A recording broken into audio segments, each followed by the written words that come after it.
अ, हाय। तो कैसे हो आप सभी? आई होप आप सभी बहुत अच्छे होंगे। तो चलिए हम टॉपिक को फिर आगे बढ़ाते हैं, और इससे पहले आप जानते हैं कि हम लोग बात कर चुके हैं श्वसन के बारे में। हम बात कर चुके हैं एटीपी के बारे में। हम बात कर चुके हैं कि श्वसन की जो दो अवस्थाएं होती है उसके बारे में हम बात कर चुके हैं। उसके बाद फिर हम आगे बात किए थे कि श्वसन में मतलब वायवीय श्वसन और अवायवीय श्वसन के बीच क्या डिफरेंस है, उसके बारे में हम बात कर चुके हैं।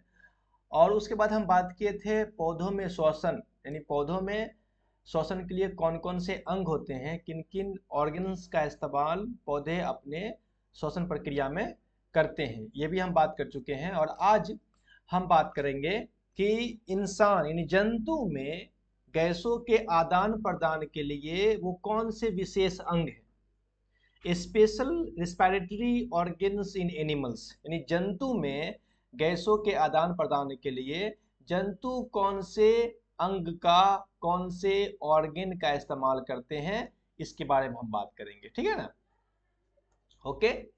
तो आइए हम बात करते हैं जंतु के कौन। अब देखिए, एक बात यहां समझने की बात यह है कि पौधे में जो श्वसन की प्रक्रिया है और जंतु में जो श्वसन की प्रक्रिया है वो बिल्कुल अलग है। पौधे जंतु में जो श्वसन की प्रक्रिया होती है वो बहुत ही कॉम्प्लेक्स होता है। पौधे में जो श्वसन की प्रक्रिया है वो बहुत इजी है, लेकिन जंतु जो है उसमें श्वसन की प्रक्रिया काफी कॉम्प्लेक्स है, काफी जटिल है। उसके पीछे वजह यह है कि हर जंतु के श्वसन की क्रियाएं जो है वो अलग अलग होती है। इसलिए हर जंतु में श्वसन के अलग अलग अंग होते हैं। ठीक है ना?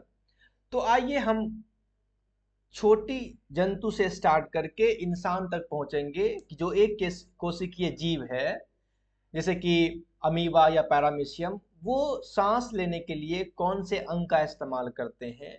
और फिर हम बात करेंगे कि ह्यूमंस जो है, इंसान या कुत्ते या जानवर जो है, वो सांस लेने के लिए कौन से स्किन का यानी कौन से अंग का इस्तेमाल करते हैं। ठीक है ना?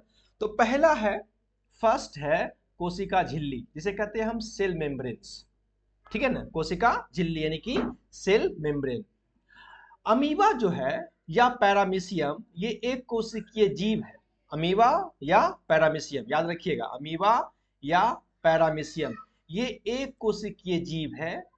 और हाइड्रा जो बहुकोशिकीय जीव है, इसमें श्वसन के लिए कोशिका झिल्ली होती है। ये कोशिका झिल्ली के माध्यम से सांस लेते हैं। तो कौन है? अमीबा और पैरामीशियम जो एक कोशिकीय जीव है, और हाइड्रा जो बहुकोशिकीय जीव है, में विशेष श्वसन अंग नहीं होता है। ये सांस लेने के लिए कोशिका झिल्ली का इस्तेमाल करते हैं। इसमें गैसों के आदान प्रदान विसरण यानी डिफ्यूजन द्वारा कोशिका झिल्ली से होता है। यानी कि ये विसरण के माध्यम से ये सांस लेते हैं। ये विसरण क्या है हम पिछले क्लास में बता चुके हैं कि डिफ्यूजन क्या होता है। पिछले क्लास में हम बता चुके हैं कि डिफ्यूजन का कैसा एग्जाम्पल मैंने आपको दिया था। तो ये डिफ्यूजन के द्वारा के माध्यम से कोशिका झिल्ली के द्वारा जो है वो सांस लेती है। तो आप ये कह सकते हैं कि अमीबा और पैरामीशियम जो एक कोशिकीय जीव है, हाइड्रा जो बहुकोशिकीय जीव है, इसमें सांस लेने के लिए ये कोशिका झिल्ली का, सेल मेम्ब्रेन का इस्तेमाल करते हैं। क्लियर ना? आगे बढ़ते हैं। अब त्वचा का इस्तेमाल कौन करते हैं? जैसे केंचुआ अपनी नम त्वचा के माध्यम से श्वसन करता है। ऑक्सीजन त्वचा से अंदर जाती है और कार्बन डाइऑक्साइड त्वचा से बाहर निकलती है।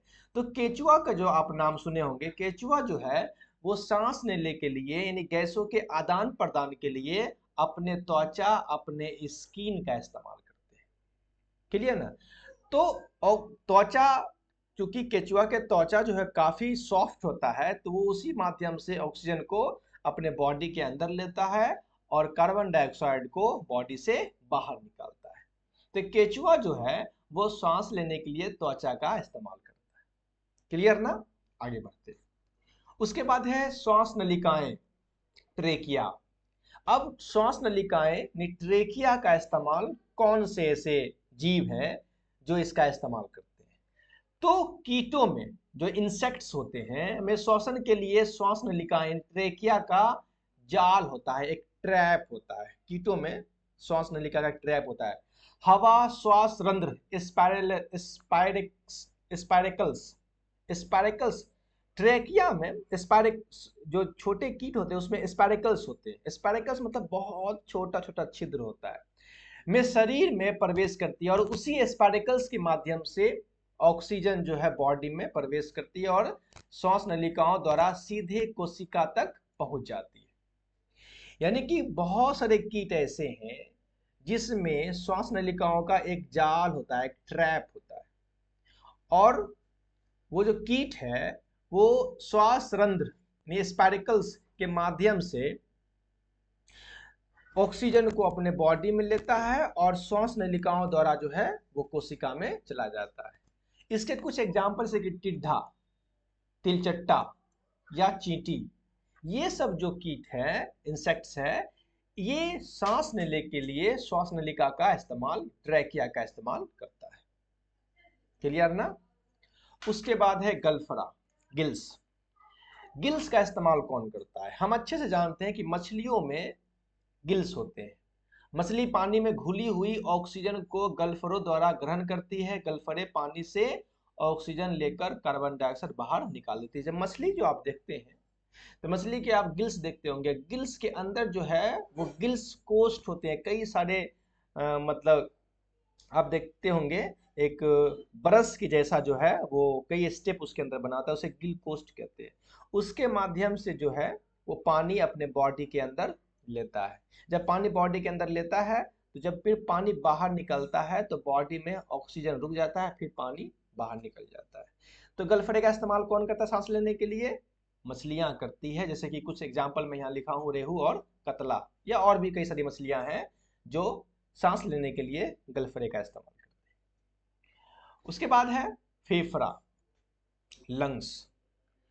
अब मनुष्य, हम जानते हैं इस बात को अच्छी तरीके से कि मनुष्य है या पक्षी है तथा अधिकांश स्तनधारी, जो स्तनधारी मतलब वो जानवर जो अपने बच्चे को दूध पिलाता है, वो फेफड़े द्वारा श्वसन करते हैं। फेफड़ों में उपस्थित वायुकोश, ये वायुकोश के बारे में हम बात करेंगे। वायुकोश गैसों के आदान प्रदान का मुख्य स्थान होता है। यानी कि इंसान सांस लेता है तो सांस जो है वो फेफड़ा के माध्यम से कहाँ पहुंच जाता है? वायुकोश में पहुंच जाता है, और इसी वायुकोश में ऑक्सीजन और कार्बन डाइऑक्साइड का आपस में एक्सचेंज होता है। ऑक्सीजन चला गया सेल में और कार्बन डाइऑक्साइड जो है वो इंसान के, ह्यूमन के सेल से फिर बाहर निकल जाता है। तो फेफड़े का इस्तेमाल कौन करता है? फेफड़े का इस्तेमाल करता है मनुष्य करता है, कुत्ता, गाय हो कुत्ता हो, ऐसे जानवर जो है वो फेफड़े का इस्तेमाल करता है सांस लेने के लिए। क्लियर ना? उसके बाद है कुछ जानवर ऐसे हैं जो त्वचा और फेफड़ा दोनों का इस्तेमाल करता है, स्किन एंड लंग्स दोनों का इस्तेमाल करता है सांस लेने के लिए। जैसे कि मेंढक, एक अच्छा एग्जाम्पल है मेंढक। दो प्रकार से श्वसन करता है। जब वो मेंढक पानी में होगा ना तो वो त्वचा के द्वारा सांस लेगा, और जब जब वो जमीन पर आ जाएगा, भूमि पर आ जाएगा, तब वो फेफड़ा का इस्तेमाल करता है सांस लेने के लिए। तो मेंढक जो है वो त्वचा और फेफड़ा दोनों का इस्तेमाल करता है सांस लेने के लिए। तो ये है, हम अभी ये है, अलग अलग जंतुओं में सांस लेने के लिए अलग अलग श्वसन अंग होते हैं। क्यों? बिकॉज जंतु का श्वसन प्रक्रिया पेड़ पौधे के श्वसन प्रक्रिया से बिल्कुल अलग और कॉम्प्लेक्स होता है। ठीक है ना? तो कुछ अमीबा या पैरामीशियम या हाइड्रा वो इस्तेमाल करता है किसका? कोशिका झिल्ली का इस्तेमाल करता है सांस लेने के लिए। ठीक है ना? कोशिका झिल्ली का इस्तेमाल करता है। फिर आएंगे हम, केंचुआ जो है वो इस्तेमाल करता है त्वचा का। फिर हम आएंगे श्वास नलिका से कीट जो है, टिड्डी है, तिलचट्टा है, चींटी है, ये इस्तेमाल करता है ट्रेकिया का। रेहू, केतला मछली जो है वो गलफरे का इस्तेमाल करता है। फिर इंसान जो है, मनुष्य है, मनुष्य हो गया, गाय हो गया, ये इस्तेमाल करता है फेफड़ा का। और त्वचा और स्किन दोनों का इस्तेमाल करता है मेंढक। जब मेंढक पानी में होगा तो वो त्वचा का इस्तेमाल करेगा सांस लेने के लिए, और जब वो भूमि पर होगा तो वो फेफड़े का इस्तेमाल करेगा सांस लेने के लिए। ठीक है ना?